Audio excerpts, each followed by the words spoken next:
So speaking about events, I mean, for us, there are a couple of ways to get known, whether you are an indie developer or not. Okay, you go to events in Germany, maybe to US, maybe to France, whatever. So many events there. I think, let's see, okay, what in this moment right now is really the show you should go there to maybe meet some guys like us here together and get in touch with, because this is a huge barrier for maybe some smaller developers to get known to each other, meet other at the party or whatever, I don't know. So what do you think, maybe what kind of events are you showing up right now when you say, okay, Travian is going out more in the last couple of years? So it depends where you're at as a developer or who you already know and what your goals are. Me personally, I'm going to start there because it's the easiest. I'm not too interested in the traditional game events anymore, like GDC or something like that, because first of all, you always meet the same guys there, and I know a lot of them already, and it's not inspiring enough to me personally. That is because of my role. It's because of I've been meeting with those people in the past quite a bit, and if I want to see them, I can just call them, or I see them at other occasions. So to me, I've become a big fan of South by Southwest in Austin as a tech conference. It is probably not the most typical thing to go to as a game developer, but I'm kind of a missionary, if you will. I'm talking to many people how cool that conference actually is. If you want to look into other similar industries and also meet other fellow game developers. So I can also recommend the two of you, by the way, to go there at some point. It is super awesome. Richard's home city, and Austin is just a great place to be for a conference like that. It's kind of crazy, but it's really, really cool. So that is if you are interested in looking, across like the boundaries of the industry you're in right now. If you don't know anyone, then start local. I can give you an example in Munich. We have regular gatherings from local game developers in Munich at Werk 1, which is kind of a co-working space and also event space where people come together, other developers talking about their games and so on. There's pitching events, and there's sometimes there's guests that are being invited to talk about some cool topics. So that's where you could start if you really want to get to know the local community. And then you think about other events like that are more national, I would say. In Germany, obviously, you could go to Gamescom. Still, it's the one event I always go to. The business area there is amazing. They combine it with DevCom as a development conference. Richard and I have been on a panel last year at DevCom. You had an amazing talk and as part of Gamescom. So I would recommend going there. It is not too expensive to go to Gamescom. It's actually relatively easy to get in there. And if you want to meet the people, you can meet them all there. And there's so many of us in the industry that are happy to connect developers with people they haven't met yet. So I can offer that here, and you probably do the same thing. If you know guys that are interested in meeting other people, I'm happy to help out with that. And then if you look more national in terms of games events that you go to, then maybe you want to contribute with your favorites are there, because you definitely know more than first of all, I'd just like to say I agree with that whole assessment of, as a beginner, start with something local, because all you want to do is just get exposed to the breadth and understand the totality of what am I getting into. But I also agree with your other assessment that once you have much tenure, a lot of the shows become a lot of the development shows sort of become passé to you because of their sameness, and because it's to be critical, I would say a lot of them are the B stringers in a lot of companies making the same the same talk year after year after year after year, and you can only do that so many times before you go like, okay, I get it. My favorite shows as a professional are small shows with a single track. And they can be anywhere. I went to one in Spain last year that I thought was fantastic. In the United States, there's one in Las Vegas called DICE every year that I'm a fan of. And the reason why I like the single track shows is, as opposed to the ones that have, if you have 1 million talks in the show, they have to go to a lot of the B stringers to make their usual talk just to fill it up and have spaces for all the attendants to have a place to sit and be looking at something. When you do the single track, it is almost all the speakers are the very best person who's had the greatest success in this last year that they could find a way to convince to come to that show. And pretty much universally, those are people I want to learn from, because they're people that beat me at my own game. And I want to go, how did you rise to the top when, mine maybe didn't rise as high as yours did? And so, even when I'm there doing interviews with other media, they often have, since it's a single thread, they often have a monitor up showing what the main track is showing. And I'm trying to, I really want to tell you about my game, but I kind of want to listen to what that person has to say. And so that's how I know that is the kind of show for me, a single track show. So if you're going to learn after you've done one or two of the big shows, I recommend these single track shows as for professional development. So which other shows are you going then outside of the US? So we I do Gamescom here. Yeah, well, and that's I used to go to England to the Develop conference, European, the Develop ECTS, and ECTS further back.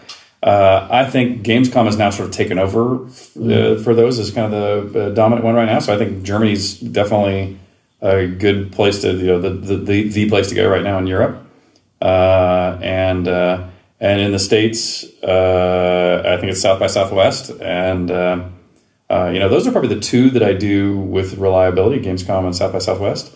And then the other ones are kind of ad hoc smaller shows, often where I'm invited to be a speaker in one of these single track items.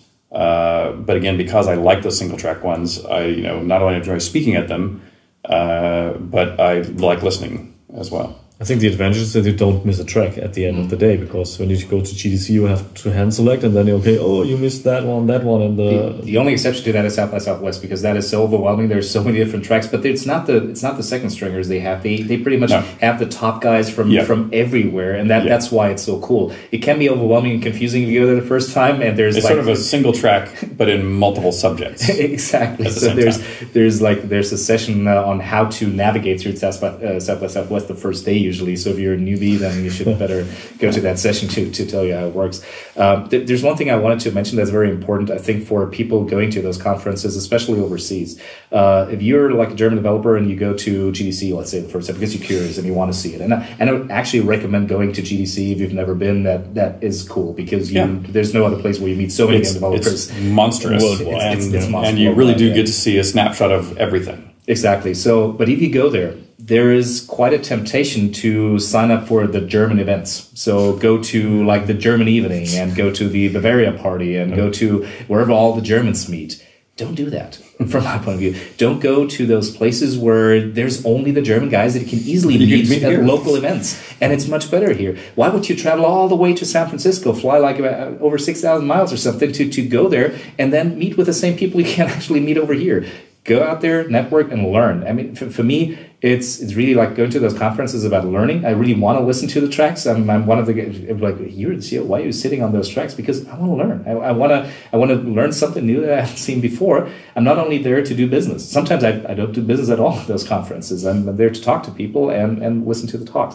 But if you go there, please avoid that mistake, because I think that is something that doesn't lead anywhere, and that is true for all the. Well, and and maybe you guys have done this too. One of the things I do in my local community, and the odds are you guys do as well, is like I'll go to the University of Texas to help judge the capstone project for a year of the computer development community. And what I find interesting about that is that most of these are half-baked games by green teams that you still applaud the ones who are doing a competent job and try to be supportive to everybody else. But every now and then there'll be one person that has created something really cool. And it's not because it was technically difficult. It was just a clever new approach to expressing a solution to problems.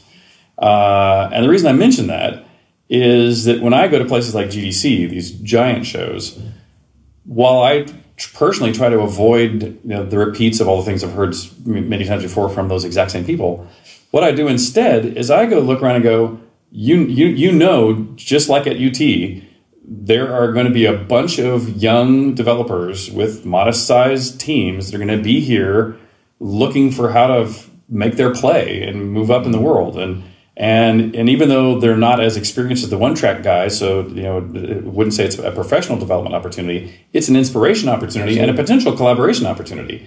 And so I go around looking for those mid-sized projects that aren't on the marquee, but there's tons of people there trying to do that.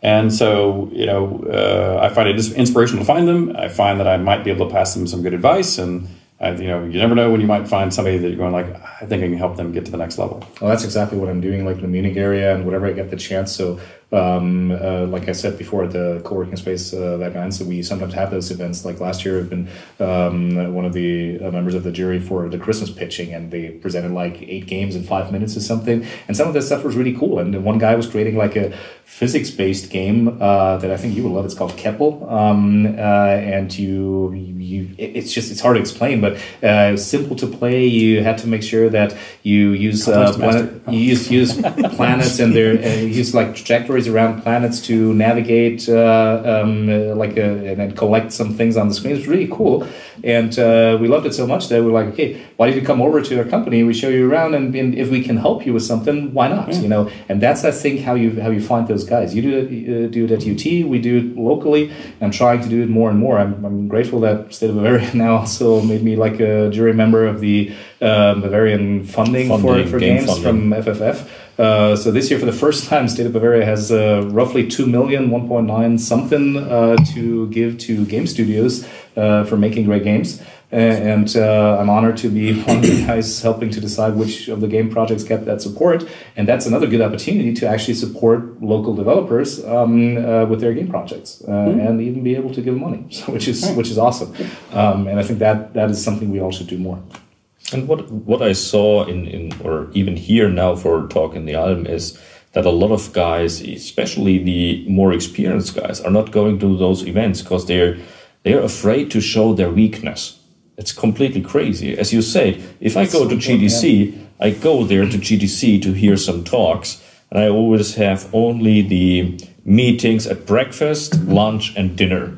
And I always say, I'm there for GDC to get input. So I think a lot of guys, don't be afraid to ask. Don't be afraid to go into a talk or watch this show, for example, to say, okay, that's information. And as you said, it's a small gold nugget that you can find within the whole episodes that we are making, for example. And it's important that we get new people excited about games. That's the entire thing. We're not going to be making games anymore in like 50 years or something, but there's other people. I guess I won't be. But there's, and I'm sorry, I think you probably... No, I'm going to be there. I'm going to be there. All right. So let's work on that. Yeah. But there's young guys who actually have like ambitions and they want to be in the game space. And if nobody, like 10 years ago, I've been in the industry now for about 10 years, so still long enough, I think. Whippersnapper. Yeah, well, it's hard to beat you in that game. So I'm just saying, especially for Germany, it's kind of, I think you guys have been there longer, but we're all in the game for quite some time. And if I didn't get opportunities from people who believe that this new guy can actually do something, can actually contribute in a meaningful way, I wouldn't be sitting here today. People trusted me that I could do something that adds value to. No, I agree with that. But I mean, and that's important that we get new people into that same. Here's something process. I find interesting about that, though, and tell me if I suspect you'll find this true for your own employees, but then I'm going to extrapolate it out to people at shows and even people choosing to reach out and contact us. We have a lot of talented people come into my office or come into my company, but the people that rise the quickest are the people who both are talented and choose to. You know what I mean? Like Star Long, he came in QA. He was amazed that a QA job could exist, but then as soon as he was in the door, he went, not only is this my career, but I'm going to run this company. He tells a story about he called his mom the first day of work. And he said, I'm not going back to college. I found my career. And by the way, I'm not leaving here till I run this company. And and he rose very rapidly because he was supremely talented and puts an amazing amount of effort behind it. And also listens and learns really well. So he's a phenomenal partner. But as I look at others too, even people whose resume come into your company, It's the people who submit a resume regularly and make the resume look and stand out differently, that when you finally need to go hire somebody with that sort of skills, you kind of remember, there's this guy that keeps putting squirt guns attached to his resume. And I kept the squirt guns and threw away the resume, but after a while, I kind of looked at it. And when I needed a marketing guy, it obviously worked, And similarly, when you asked a little while ago about how many people reach out and contact, the answer is not that many. Despite the fact that, for example, I will say right now, my email address is richard@garriott.com. Pretty easy to figure out. Yet almost no one ever emails. And I think it's because they feel intimidated to. And all the presentations I do, my email's at the bottom of it. And almost every time I mention my email, someone will, one person will. And if they haven't already heard what we've said about, hey, by the way, I'm not interested in a game idea because those are valueless. But if they're looking for advice, or if they have a small team, or if they want to know what school they should pursue, or they've got a kid that's thinking about this, one for some advice, I'll of course answer that. Of course we'll provide that help. And I think all of us do. And so again, if you want to be in this business, this is still an incredibly there are so many opportunities in this business. I'm shocked, just how every day I see there's if I happen to be doing mobile games, I see a little opening over there. If I happen to be doing web browser games, I can see an opening over there. There are openings and opportunities constantly in our industry. And so for smart, motivated people that are paying attention, working hard, developing their skills, there is still plenty of opportunity to achieve significant success. But we can't do it for you. You've got to do it yourself. You need to do that. You got to have their own drive and exactly doing that. Exactly. If I didn't have that, I wouldn't. The passion and the drive, and you have to be prepared. Actually, as a smaller guy, developer, doing games, and if you go to a show, you should take care of who's there, who's attending, who can I talk to. Yeah, so maybe we bump into each other on the floor. Yes. But at the end of the day, or I should say, okay, I can contact you guys anytime, yeah. But then it should be substantial at the end of the day. I think in Germany we had this attempt to make a big list of consultants here, the big Excel sheet we did, and this was on the one side. Okay, you can call us for this and that topic, and there are the contact data things. And on the other side, you had this kind of small list guys who are in need, yeah, but. At the end of the day, I call these guys up or wrote them an email and said, okay, did anyone contact you? Did you contact anyone? They said no. There was some very pushy guy who said, okay, yes, I was talking to him and him and him. This was very helpful. And this was, as you said, there's only one guy out of this smaller list, but this one guy had the courage to contact the other guys, and this helped, and hopefully he got the right information. And the courage is important, exactly. Because I've never met anybody in the industry, maybe not nobody, but most people are not assholes. Most people are super nice. You can talk to, you can walk up to them, and that's why. There's some, a couple, but you need to find out who they are. But usually, what you need is actually you shouldn't be afraid of being vulnerable. You should walk up to people, ask them about it, and kind of get in the ring. You probably know Brené Brown personally. I don't know. I love the lady. Have you heard of Brené Brown? She was giving a talk at South by, and she was talking about vulnerability. It was one of her first books, and she said, if you don't get in the ring, if you don't allow yourself to be vulnerable, then you're not going to achieve anything. And that is very true for that. If you want to be a game developer, if you want to be in the industry,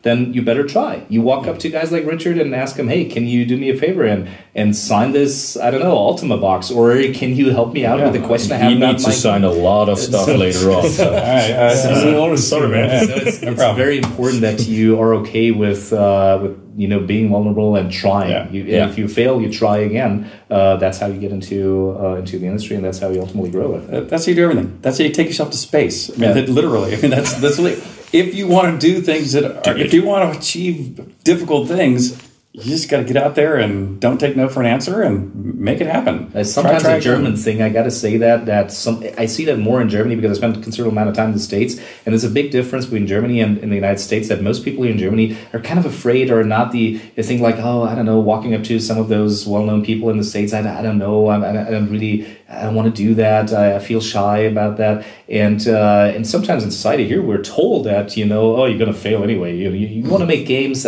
Come on, that's not going to work, And that's a difference in culture, I think. So the United States is way more supportive of people trying, whereas here is usually, I don't know if you make the same experience, but when you try something new, it's like, I'd rather go the safe way, do something something serious. Don't do that kind of stuff. And that's a shame, because that keeps some people who could actually be brilliant in that field from really trying and doing it. Let's talk a bit more about how important press is today compared since the old days, or how do you influence the communities right now